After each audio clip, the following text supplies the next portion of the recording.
Thank you very much, Nick Boy. So, yeah, this desk, clearly we thought it wasn't going to be big enough for this last game. We needed to add a little bit of extra flavor, so we've got a couple of experts on the teams competing here, Gravitas and Avant. Yes, I will say, Loltai's called me up for sitting in front of the twerking pig, so this was our solution. Because I have to move this way, a little bit, and then Rust Dog isn't in the way, so we've just got prime twerking pig angle. That's all. We're all about angles on the show. Part of me wants you to slap his bum while he's twerking, but I won't get you to do that yet. This Maybe is a after the family-friendly game. broadcast. How dare you? Still family-friendly. Yeah. Is it? Okay, good. All right. Cool. Well, let's start talking about our two teams. Because Gravitas and Avant have definitely taken a couple of different directions here. Why don't we talk about the Gravy Boys, starting off. Do you want to talk about my team? I want to, but I can hear myself too much breathing, so I'm changing my settings. I'm going to talk about AV. Yeah, let's talk about AV first. A super weird team, right? Like, they are hard to draft for. They have double jungler. Swaith is, I feel like, been performing better of the two, and he is back in again. He's played 2 straight weeks in a row after week number 1 was double Sybil games. So this is kind of, in my eyes, what I expected coming into this week, right? And they were a hard team to draft for, right? Like, it's the Mordekaiser, but it's not just the one super weird stuff. It's that they all have their own little things. Guncrab, he hasn't shown much of it this split, but I know him as a player. He is a guy that loves mages in the bottom lane. He thrived in that sort of meta. Aladoric is a rookie coming in, and he plays a lot of the super aggressive stuff. Absolutely. He's like a fresh player. Chippies has his pocket Olaf and all that that sort of stuff. So they are just a very hard team to prepare for, and I think it has served them very well for the start of this year. And you have the track record of the individual players as well. Say, like last year when you look at Tectonic for Shock, right? Like, he plays champions that Chippies plays, and suddenly it's very hard to draft for because of flexes, not just pocket picks and things like that, but do actually muddle the draft and make things harder to decipher sometimes. It's also like last year, Shock is like, yeah, man, like, I'll just play Urgot mid, that's cool. And now Urgot is just like one of the best, like, outright champions in the game. He's so obnoxious. Top laners are complaining about him every game, and he's just like, yo, what up? I was doing it first. Like, we did it. This is the OG. Yeah. Good stuff. Yeah, I think there's a lot to like on that lineup, but let's flip it around. Let's talk a little bit more about Gravitas. Because I think they've had an up and down start to their year. I will say that the one big up that I have taken as a viewer of Gravitas has been Raid down in the bottom lane. I actually think that, you know, for someone who publicly came out and said he was injured, he had an injury for like 3 months of the off-season, how quickly he has come back into League of Legends, how quickly he has recovered mechanically as well. He looks like a menace. Like, he's just so good at League of Legends right now. If you give him something like Lucian, like, he really does pop off. And that's always this present concern. You know, the individuals, you would look at Gravitas before the season and you would say they don't have a strict superstar in the team. You know, Pabu did go to All-Stars. He's got name recognition, not in a 5v5 he's a tank player. Yeah, but this is the kind of... And other things. Okay, I'm not saying yes to that. I'm saying yes to... Anyway. He played a lot of Scion. I'm going with tank. Regardless, Raid is someone who actually can forge a name for himself, because if you think back to the Gauntlet last year, he was having some big Varus games. Like, he's shown mechanically, when it comes to team fights, when it comes to late game crunch time, he actually does keep up with the best players and can strut his stuff super well. And because, like, I agree with you, right? Like, these are all individual players. Like, Praelis is very early on in his career. Like, Pabu started playing very early. He was super young. He was still playing high school when he started playing in the OPL and was traveling Melbourne to Sydney every week. And you talk about like Raid and Decoy, Harry in the mid lane. They're all players that have super big upside. They're not like superstars in the league when you're putting them up against like the Mammoth roster that have won multiple OPL titles, but there's certainly like this room there for them to improve massively. For sure. Yeah, no, I think that's totally fair. So it feels like while there's still some time to go for Gravitas to really kind of come into their own as a new org and as a mix of players, this matchup could be fairly close. Certainly could, and I feel like it, for my eyes, like as a viewer, take myself out of it, like it depends on whether Gravitas versus Chiefs shows up or Gravitas versus Bombers showed up. Because those were 2 drastically different games, right? Like, Gravitas versus Bombers actually did things in the early game, and like there was proactivity, there was plays, they all by all rights, I think, should have potentially won that game. But Chiefs was just a complete and utter stop. I love this, by the way, the Mordekaiser ban. We are a respect-demanding team, Pyrotechnics. Well, you've done what no team has been able to do We have before. forced Mordekaisers into the ban list. Of course, it's one of those pocket picks, if you didn't watch OPL earlier, that Shock was able to bring out in their victory against Mammoth. One of the first times that Mammoth really felt like the gods could bleed, and of course their trajectory, you know what it is now, but... Oh, you're claiming it. No, I'm saying the win at the time was more exciting than perhaps wins against Mammoth now. Okay, I'm sorry, just giving context. Is that okay, Brian? No, this is TriCast, Brian. We're both attached. This is This is Bant stream. This is Bant stream right now. Yeah, my only purpose in Lord this is have going to be mercy. team fights and trying to poke you guys when you don't talk. Yeah. So, draft so far. Some things to note. Urgot has been up. It has been first picked. Akali has gone all the way through all of the bans. Gravitas went with a bunch of target bans by the looks of it. AV have received a bunch of target bans over the course of the split. A lot of Eve, a lot of Karthus is a big one, and they have received Silas stuff as well, so he goes through and does just get locked in. Yeah, Silas first pick here for AV, of course. So the second pick to come up, you're curious to see exactly where they go. Thresh and Lucian taken off the board does actually lower the priority of some champions in that role. Kai'Sa is one of those few that has been creeping up more and more, you would say, in terms of draft priority. Because when you're on blue side, or even this rotation of red side, you don't want to reveal like the entirety of your comp. You don't want to pick something that's very easily beatable as well. And I think Kai'Sa is one of those few champions that, like, though she's a fairly short-range champion, she has tools in her kit to make her harder to just beat in the laning phase. Her upside later grossly outweighs the fact that she can have a fairly bad laning phase, I feel like is what you're saying. You can pick a Draven if you're Chiefs and they could just blind pick Draven. Apparently, you can just body an 80 carry in the laning phase, but her upside later, especially when you pair it with a more standard comp, when you have CC from other roles that she can ult off into the back of a team fight, she can be very self-sufficient, much like Bailey's pretty self-sufficient right now, just having a snooze. He's hardcore chilling. That has been the definition of today. Hardcore chilling.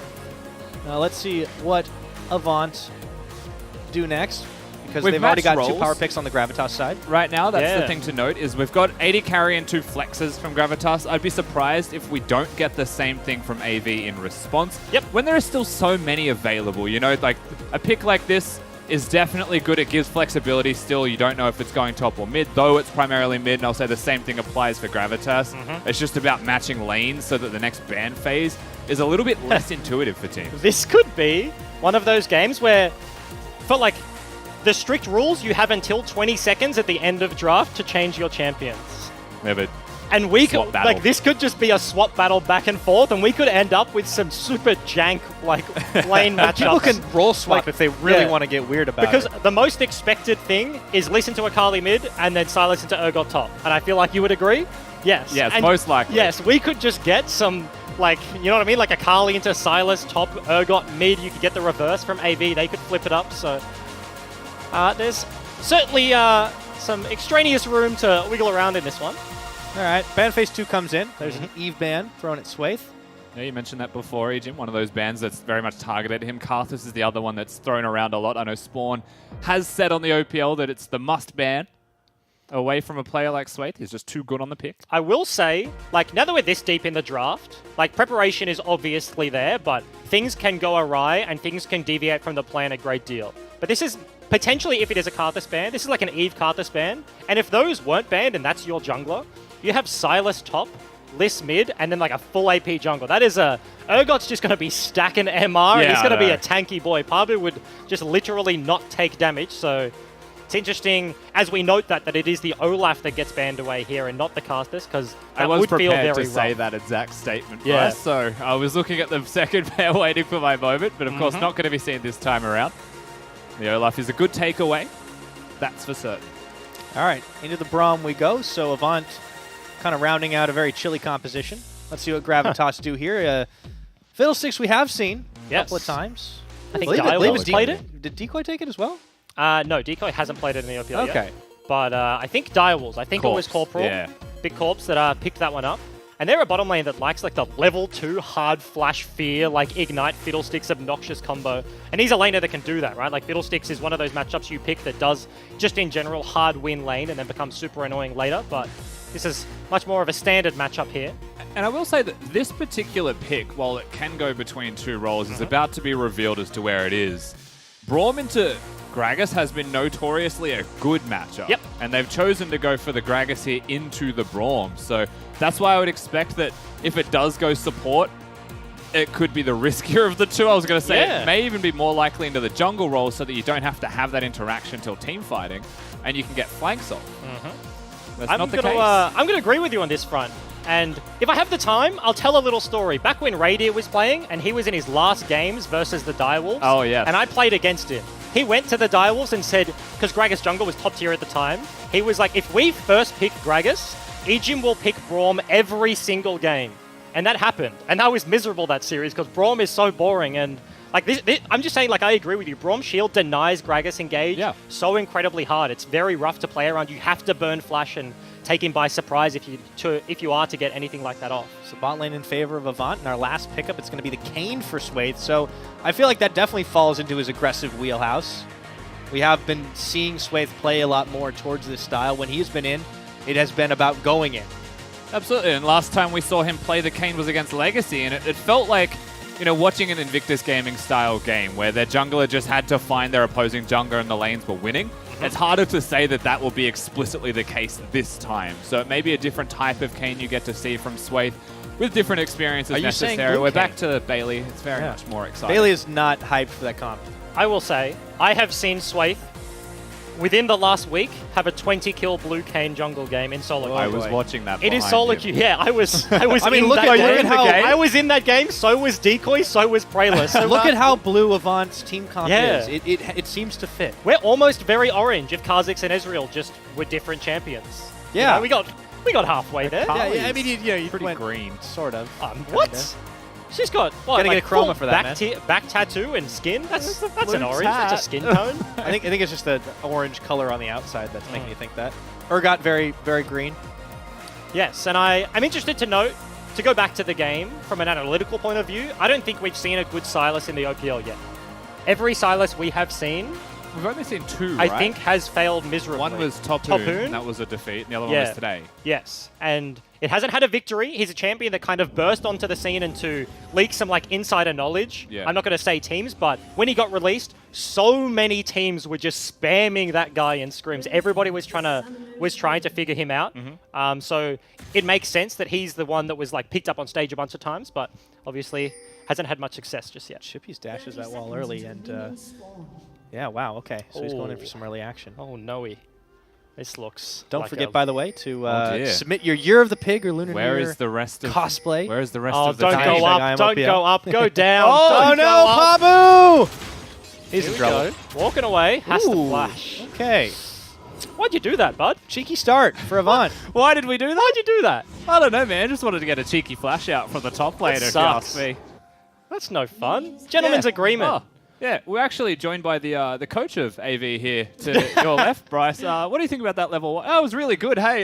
Yeah. I also will say, for half a second there, Chippy's had the Callista binding totem dark thing. The dark spear? Yeah. Like, what the hell is that? Can Sylas buy that? Sylas can only buy it if Callista is in the game. But because you steal ultimates, if there is a Callista, you steal the ability to pull someone in and throw them out. Why did he have it? But why did he have it? There's not a Callista in the game. He shouldn't have had it. Yeah. He doesn't have it anymore. Don't know how that happened. Did he, like, sell it? Spectator bug, surely. Yeah. Maybe.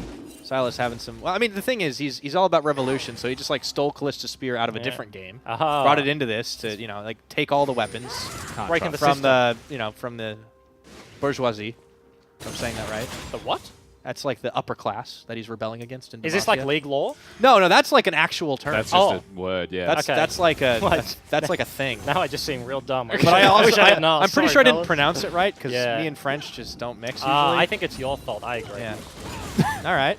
Same. That's a dig. We have to take a second to look at junglers as well, though. When you actually highlight the difference between these junglers, a good ward is going to spot Swathe first of all, so they know exactly where he is. But a lot of the time, Kayn's purpose against a champion like a Kha'Zix is farm a lot faster than a champion like that would farm. So with all the vision that they get, Gravitas, it's very handy for knowing where he is and getting the vertical jungle. But you still have to remember that even if it's a vertical jungle clear, Kayn goes faster. And so it's about what that next step is, because Kha'Zix ganks better. Yep. Certainly does. He has that really annoying path, especially into the side lanes, where he could just go through that thick wall into top side. Even though he's spotted by a wall, Pabu has to respect it. So given what happened level 1, the ward is good to spot out any sort of level 2 shenanigans, and he does buy himself some time. I'm curious to see that Swathe actually didn't go for the hardcore commit to vertical jungling here, because Prayless picks up the blue buff, and Swathe is potentially greeding out in this regard, looking to pick up the rest of his bottom side, and they may just meet each other. It's level 3 between both of them, but he's also going to see him here first. Shadow stepping through. Red versus double buffs. Prayless goes for the hop. And the wolves are chasing. Oh, are they going to flash over the wall, the play is certainly there. Rotation from Shock was before Hayri on the Akali, so potential. Just a quick collapse. Nothing massive to be seen, though, just through that early start. Though the blue was taken away, that does mean that Praelis can actually go back to his own side of the jungle and protect his own blue buff. Sylas is just come for a wander here. Yeah, going to be double teaming up on Harry, who's going to burn both his summers in short order. And you can tell that was just a very late call. That was missing pings onto top lane as Sylas showed mid. So Hayri has to pay both Flash and Cleanse with the double CC from both those champions. So mid matchup now just gets infinitely harder for the young man. Exactly, and it does mean the 3 summoner spells are now missing off the map for Gravitas, where the Kayn, while he isn't always going to be a ganker, you mentioned his cheeky pathings, and that absolutely does have an influence here on how hard it is to place vision, first of all. Yep. And then secondly, that the ganks could be very successful. And if there's one thing you don't want to do against a Kayn, it is give him early kills, because that gets him so much closer to the transformation, and that's when he is a powerhouse champion. Because that's when you look at Kayn, and like the layman's terms, so if you take it to the extreme, you're like, look at him and you're like, man, he is useless pre-evolve. Like he does kind of next to nothing. If he just doesn't get to farm up as quick as possible, then sure. So if you give him opportunities, if you opt into those sort of early plays and allow him to evolve earlier, you're only realistically shooting yourself in the foot. So, gank opportunity on the top side though. Pabu still no flash. Chippies is looking. All right. Abductive's gone, looking for Pabu, a little low on mana, as well as the red smite comes down. Pabu trying to limp away, but he's got no flash. And it looks like it's going to be first blood to Swathe. Yeah, and easy as you would like, AV do the play that you would expect. They punish no summoner spells on a champion. That is Sylas getting the first blood as well. And we'll have to see which direction Chippies goes. There's a lot of discovery on if it's an AP or if it's a tank build. There's bot lane going. Right, gets tagged. He's going to step back. Playing pretty safe on that Ezreal. They can turn back around again. Aladoric tanking a lot of damage through his Unbreakable. And it was even doubly punishing, talking about that top gank, given that Praelis was already walking up there for the counter. Like a little bit just too late. He was not there early enough. So he wastes a lot of time going to a play that eventually fizzles and Pabu just dies anyway.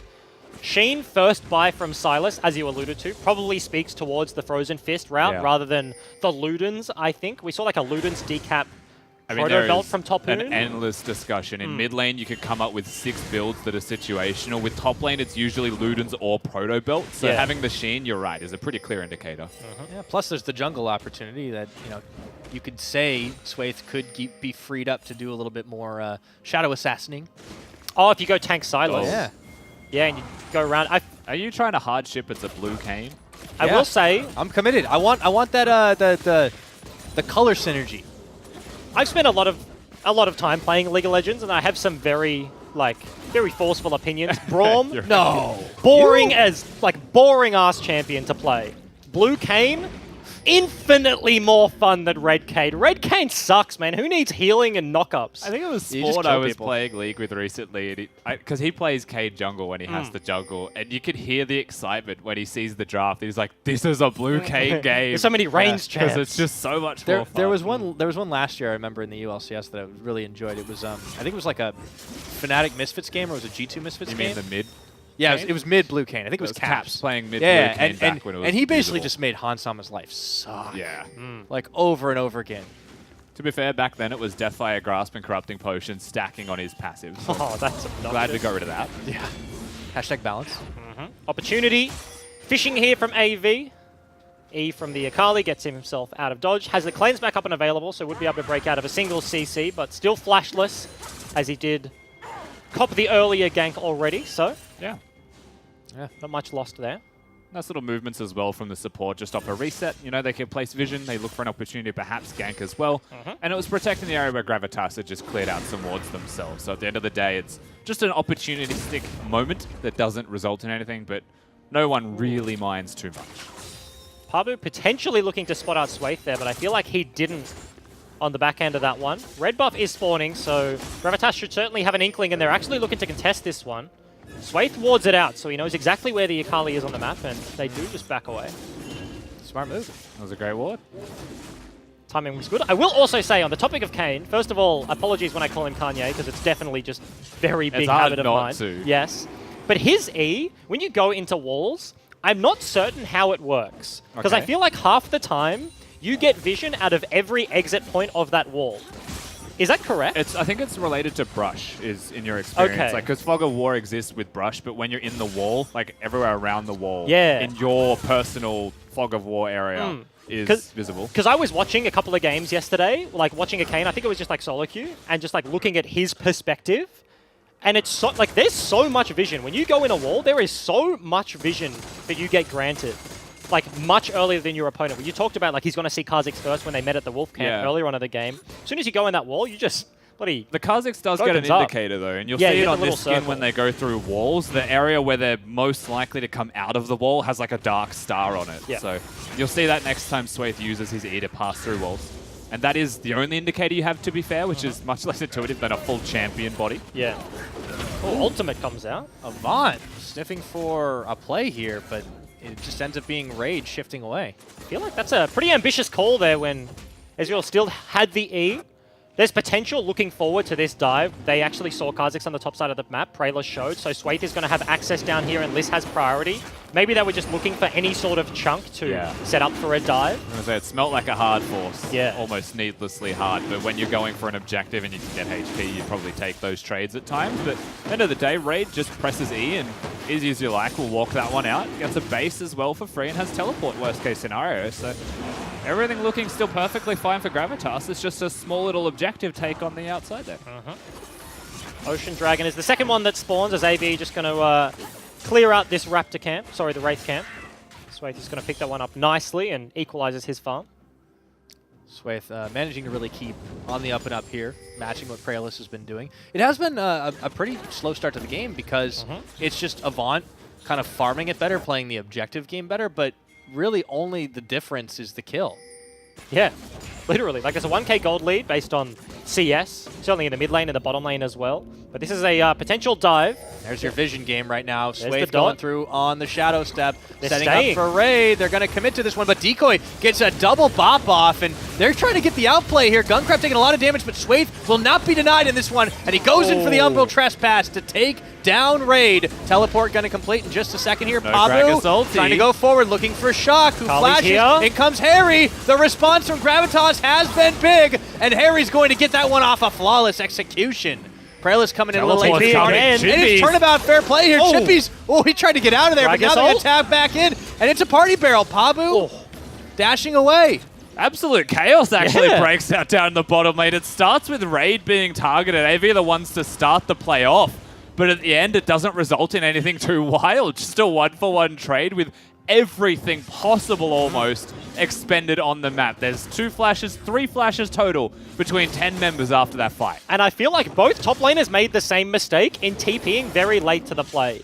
You can tell very early that Gravitas decided that they wanted to fight the 2v4 to buy time for the rest of the team to collapse, but Pabu on the Urgot comes down after the Ezreal is already dead, and then Chippy's waited for the complete flank for Gravitas to overcommit over the minions before he TPs in and lands and gets next to nothing done. Gragas ulti was nice to look for something, but a buffer from the Urgot gets himself out, so eventually that's a flash in the bottom lane though. They're looking for Raid this time. True Shot Barrage intercepted, and Gunkrab getting the final shot off. Swaith was there for good measure, but nicely played by Avant while Decoy wasn't in the area. And if you put yourself into the mind of a Kayn player, he kind of wants to hit that Gragas because it's closer to the Evolve. And I know that doesn't feel conventional right now, but of course Decoy playing it very safe will get himself towards the turret, try and defend it, maybe a plate if AV choose to punish it and not reset, is what you'll be looking at here from them. And that pick onto Raid, that's punishing. You know, that's following up on the Summoner spell once again missing, but Prayless, he wants to do the same. All right, it's 2v2, but Akali incoming as well. They're going to have to turn and instantly squash the bug.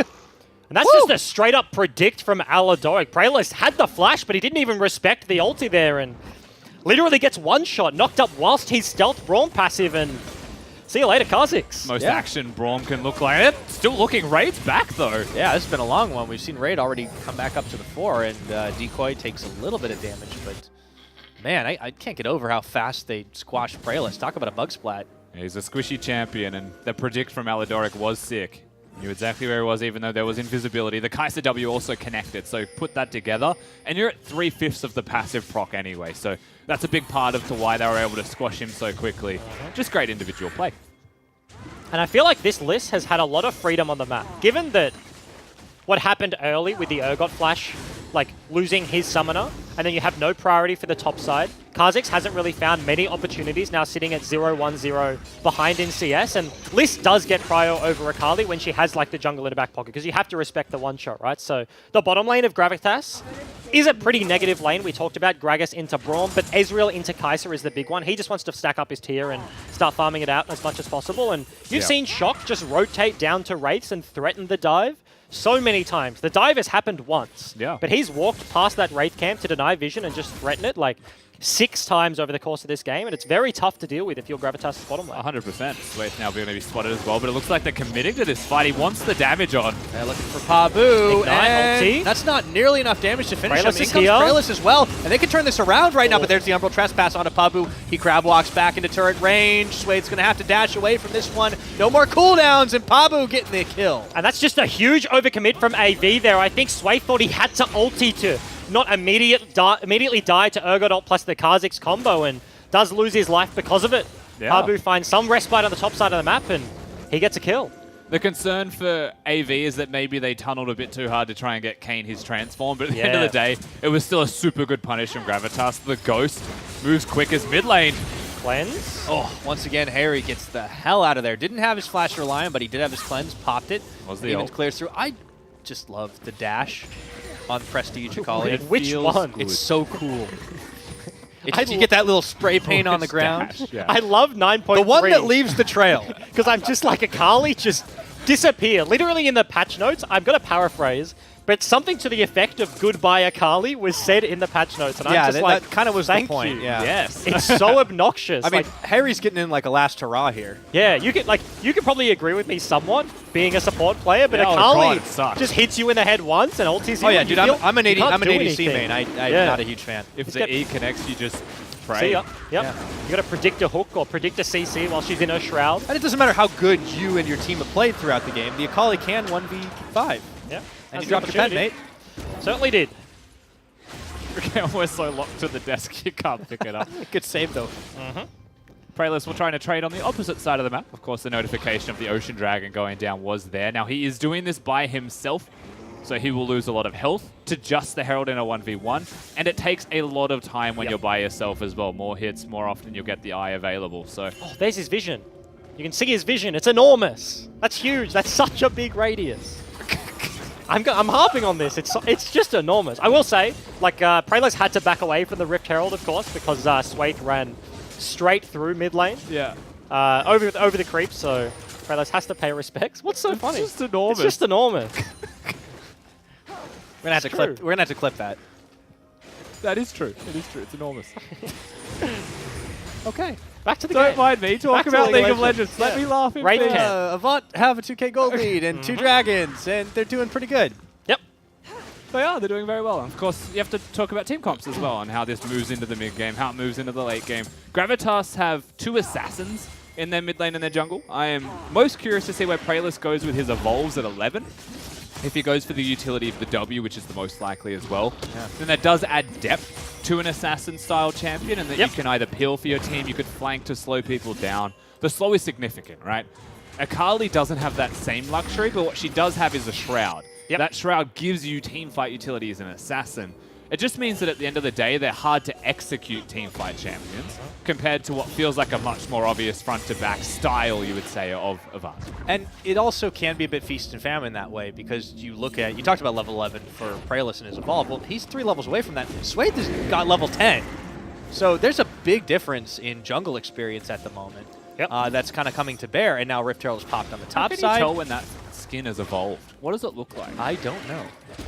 That's Shelly just looked like she missed. That's a no ball. There's been some weird visual interactions mid right lane. there. As the mid lane, Shock gonna get knocked back in again. Oh, self-cast on the Frozen Tomb. He gets out anyways. Kane's there to defend it, but it is still a fantastic cast. Bot lane. Down to the bot, it's Raid getting sprayed on by Gunkrab and Aladoric, taking him out once again. Well, there is no Gragas to bear. That was just greedy play, getting caught out 1 versus 2, stepping way too far up to the lane. Also in the mid lane, Shock got out with just the claw. A little bit mistimed on the Gragas Flash E, and Flash is the big thing because he burns the summoner and Shock gets out using just his ulti whilst they don't get the pick. And I feel like we were talking about the compositions, this is how they're going to play out. Gravitas with double assassin and a Gragas engage, not to mention the Urgot ulti, like you have one target. if you get the Kai'Sa, you get the Kayn, you get the Sylas, and you get that one hit. You can tell. It is red Kayn. Then a team fight can go their way, but as you mentioned, like standard front to back, you have the utility of a Braum, utility of a Lissandra. Yeah. And yeah, that's going to be it. And that's the big thing, you know, the advantage that champions that AV have is like Aftershock giving artificial tankiness. So even if you don't execute perfectly, you can press a W and survive for a bit longer, where the Akali may not have that luxury if the start of the fight isn't as perfect, right? Moving into this next fight, you would say it could be the game-breaking fight if AV were to win it. If Gravitas do, however, get the team fight or the pick, or, you know, they're able to get an objective, then that does buy a lot of time, and their comp is no slouch in the late game. Looks like Avant going to be moving to take control of the Baron pit, even though it's still a minute before that will spawn. And they're a pretty beefy front line at the minute, because they have gone bruiser builds for their optional choices. You know, both Chippies and Swathe have gone into more of a sustain-heavy setup in terms of build, and also, yeah, I'm a little sad about Rast, but, you know, Avant will do what Avant will do.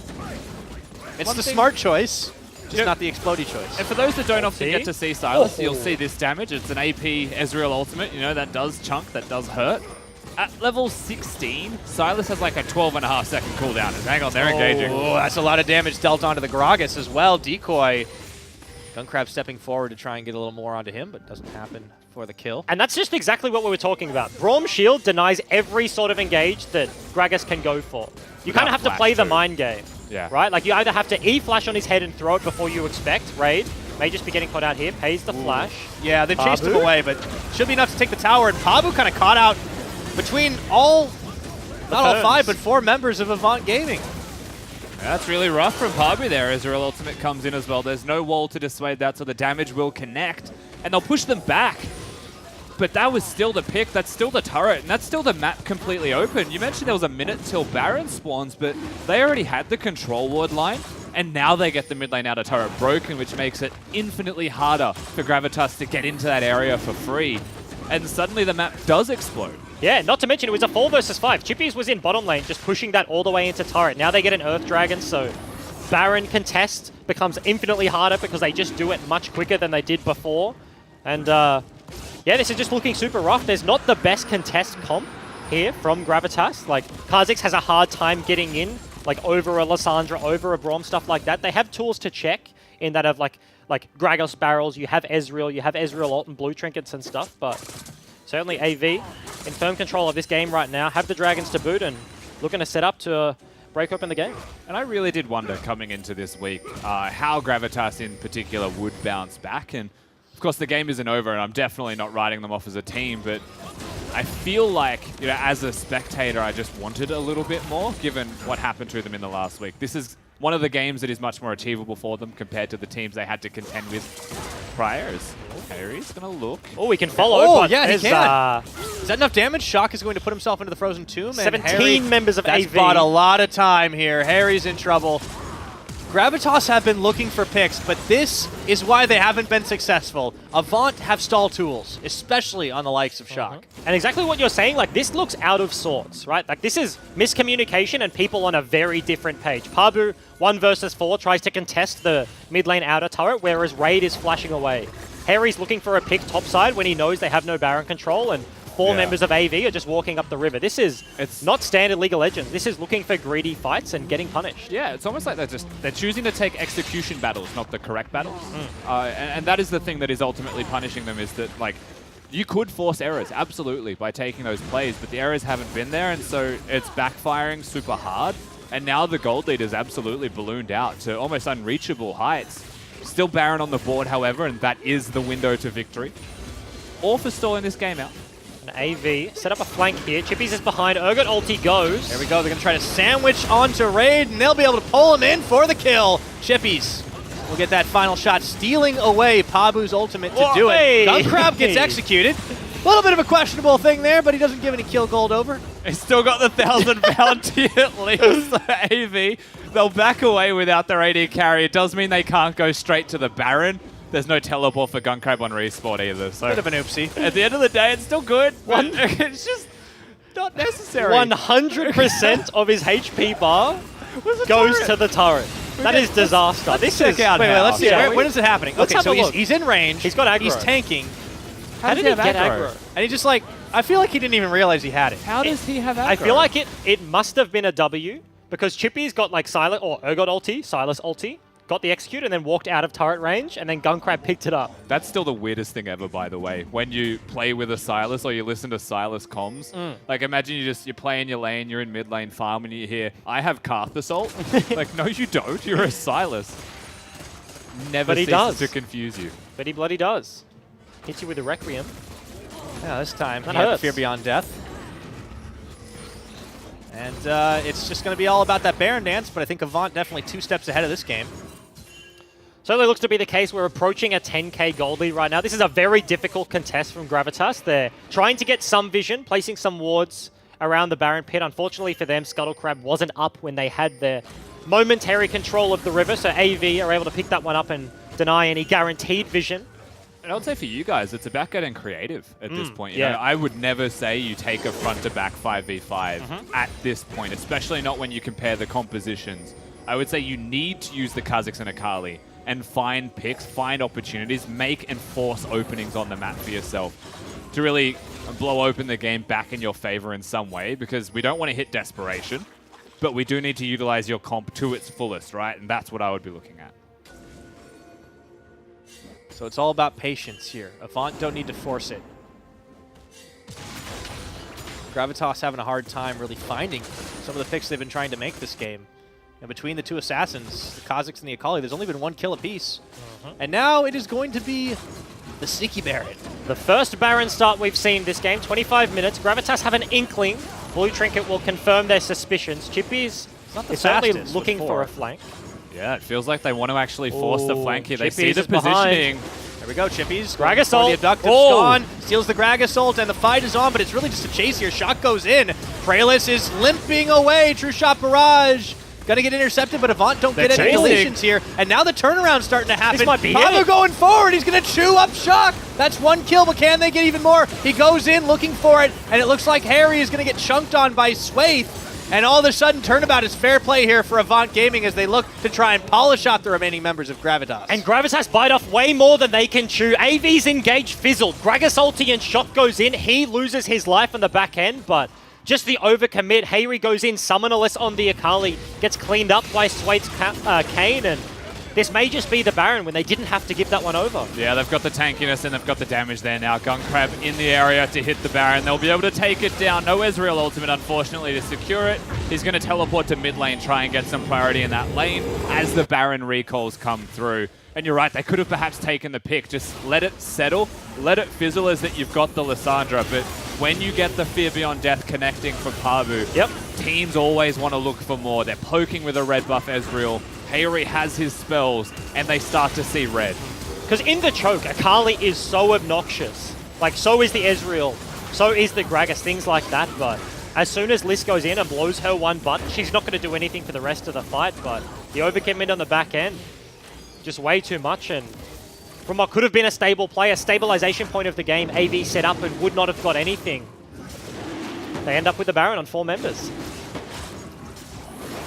Now they continue to push that Pabu, by the way. Yeah, black hair. Yeah, He's changed it. Where'd Ninja go? Not here. Swaith's going to be able to take away another dragon. It has been a lot of Ocean Dragons tonight. Yeah, that is true. The Ocean Dragon Pro League. I like that.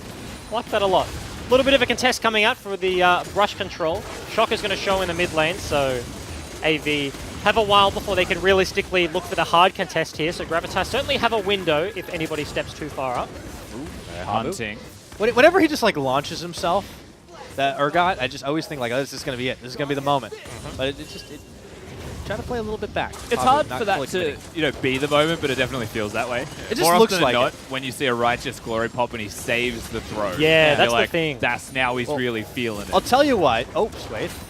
Get caught for a second. I'll tell you what, whenever I see something with like more than 4 legs like launching at me, especially since I've been here, it's a little terrifying. He's also got a red back, by the way. Check out the skin.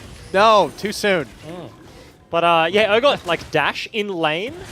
like Flash E, Flash Disdain is one of like the best gank setup tools. But in terms of like a team fight startup, you'd probably rather literally anything else in the game. Yeah. Supports tend to do a lot more. Alistar, Gragas, stuff like that. He can, as you mentioned, pick up a single person. Absolutely. And speaking of Gragas, Decoy does have the flash. You'd be looking at Gunkrab as the primary target. He is a bulk of the damage, and he's got a 1,000 gold shutdown.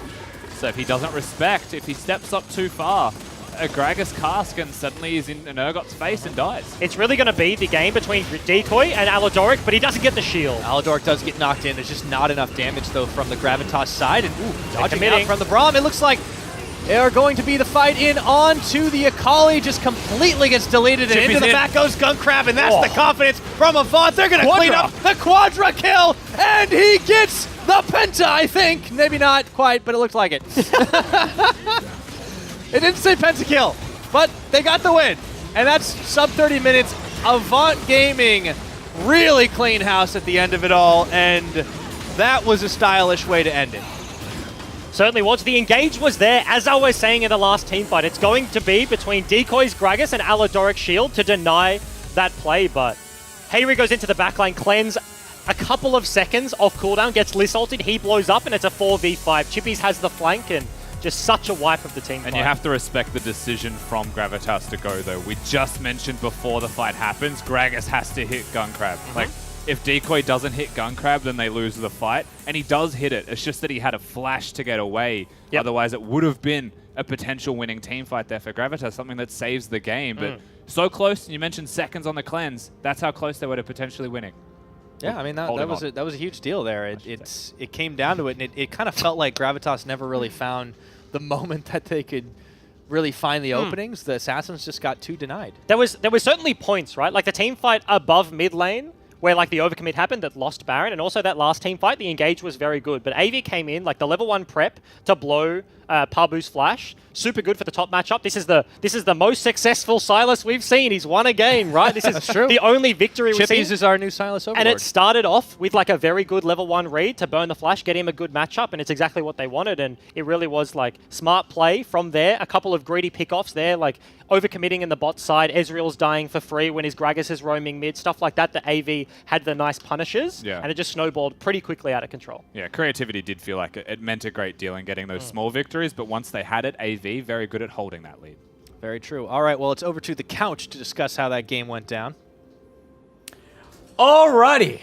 I mean, we just burnt through today. Yeah, we really did, huh? Like, they were pretty 4 snappy games, and I think, like, the surprising thing was, like, this has been the first day of the OPL where I feel like there's been, like, no comebacks. It's like whoever has been leading has just led and then won, and, like, game over. Well, a big thanks, I think, to Swaith for getting us here. Yeah, absolutely. I mean, I just want to talk about Swaith because, like, if he's not the most improved player, we have a saying in Melbourne. I don't know if you guys have this saying in Sydney. We probably don't. We probably don't. You speak a different language. Yeah, but we have a saying in Melbourne. Like, if he is not the most improved player, I will bear my ass in Burke Street. Like, he is just so incredibly talented. He, like, once again, plays a tempo jungler. Like, Kayn, if he doesn't get more farm than his opponent, if he doesn't get more levels than his opponent, is just strictly a worse jungler than, like, most other champions you can play. But the good thing about him, right, is that he has one of the best AoE clears, and he gets sustained through walking through walls, which is, like, such a strange thing.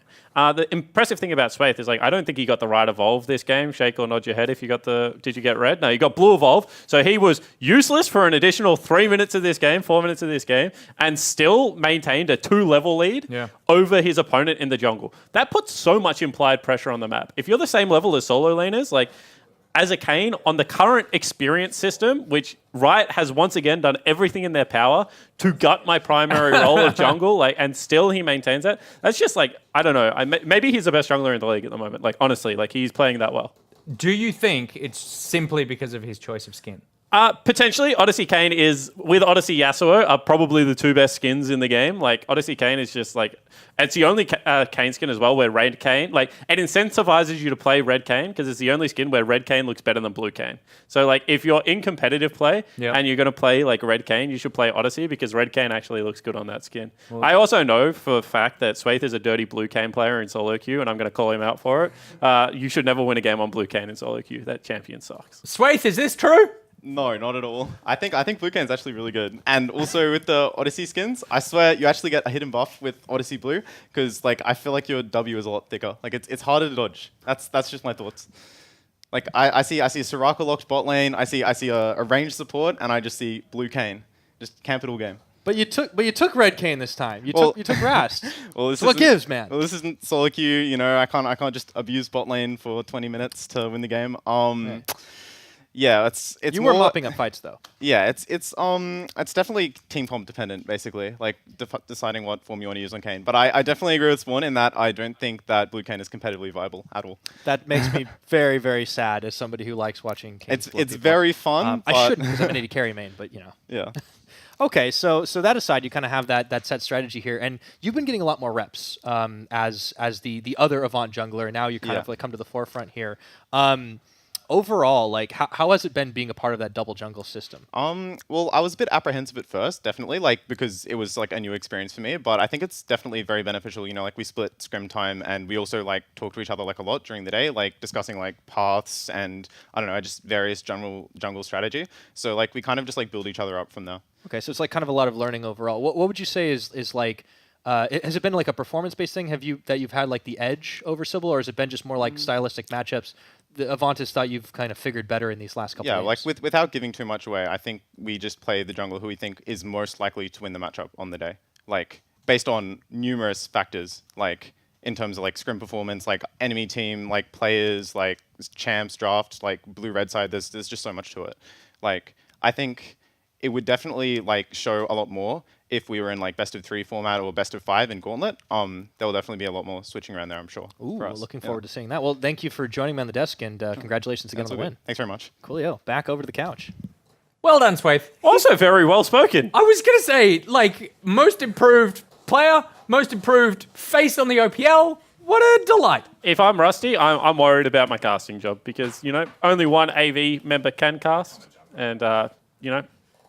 I'm going to say that, you know, we learned today that Rusty... Probably second best. Rusty is built up with compliments. Yep. If I was Rusty, I'd be worried about my casting job, full stop. Yeah, absolutely. Now, we've had a hell of a day. A reminder that we have our cosplay competition. We're going to draw that tomorrow, so you've got overnight and tomorrow to come up with your worst cosplay imaginable. The more I look at that picture, the more I'm like, damn.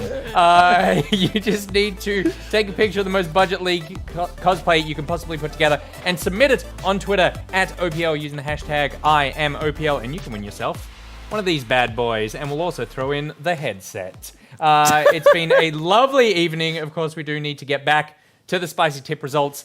The results being, you and I are safe, my friend. Of course, we are safe. Of course, we are safe. And with Pyra, this is obviously the wrong graphic, but with Pyra along with us, he too is safe. I am also safe today. That means there are 2 losers. Not. And it is Ejim and it is Rusty. At least in Ejim's case, he repped his own team. Yeah, you just suck. I went for the. That's a really weird timing, Bryce, don't you think? He's been Given the waiting ever results? since his team lost to Rusty's team. He's just had it bottled up in him, and he's like, I'm going to explode at any moment. All right, well, you guys can close us out. Bryce, how about you? I think we need a ban milk. Can I just jump in beforehand? Ban milk? Please. I think we need a ban milk, cucumber, Okay. any other cooling, sensory. Like the point is, this is supposed to hurt. I mean, I agree do that it. we definitely have to ban it tonight. Especially if it's an art. To be fair, particularly. we only have the milk after. Yeah, You didn't even eat the whole chili last time. Yeah, you need to eat hold the on. whole chili. You cannot talk shit from the couch, Mr. Yogurt. I You went like 3 steps deep from milk. To quote Milk is myself the first option. To quote myself from last weekend, it was nothing but bean. I ate the whole chili last time. So did I. It was a monster, Well, all Bryce. right, without further ado, eat your chilies. All right, here we go, Matt. Right, Cheers. gentlemen, let's talk about the Let's next have a game. go. Bryce, talk us through results from today. Rusty, what's coming tomorrow? Oh, let me have a bit of a chew, because I'm not a rusty, you know. So give me about 3 seconds. I'm dead. Oh, the results from today. Okay, started off with the OPL El Clasico, Chiefs first legacy. Chiefs continue. Oh no, a pretty winning record here, picking up the victory. Oh, He's got with Dials. extra words. You got to respect it. Direwolves, they lose to Bombers in game number 2. That was a pocket rocket. Order, the one that lost Rusty's tips, take the victory over Mammoth. Oh What's no. your tips, Bryce? And Gravitas Unfortunately, I lost my tips to Rusty. What's happening tomorrow, mate? Oh my god. We need to pull it up. I'm not actually sure. Tomorrow is Gravitas taking on Order. Gravitas looking very shaky 3 games in a row. So it's getting better. Good. AV takes on Bombers. I would like to say is a bit of a redemption arc. We'll see. Legacy against Mammoth. That is probably my game of the week. For very different reasons to most people. I just think it's going to be exciting. And the Chiefs against Direwolves. Chiefs getting both 7th-place teams. This week. Nick Boy. You did it. Well done, gentlemen. I'm crying. And can I just say, it's the original eat something hot because your spicy tips weren't that spicy while watching League of Legends and casting, and it's the best. It's the original version of that format, and it's the best. And we're watching all you other regions, and we know what you're doing to us. All right, we're going to be back tomorrow for League of Legends. Jake, thank you very much for joining me. Thank you for joining me. What are we doing? Are we doing a left-handed shake? That and then is- what? And then Go like watch the- Mid Beast. And then we're gonna bring it back. And Like, then yeah, we're done. Mid Beast. Go watch him. He's the most handsome man. He hangs out with the chillest dudes, wears the sickest threads, like whole all man. that other stuff. Get me out of here. Oh, we're done. Goodbye.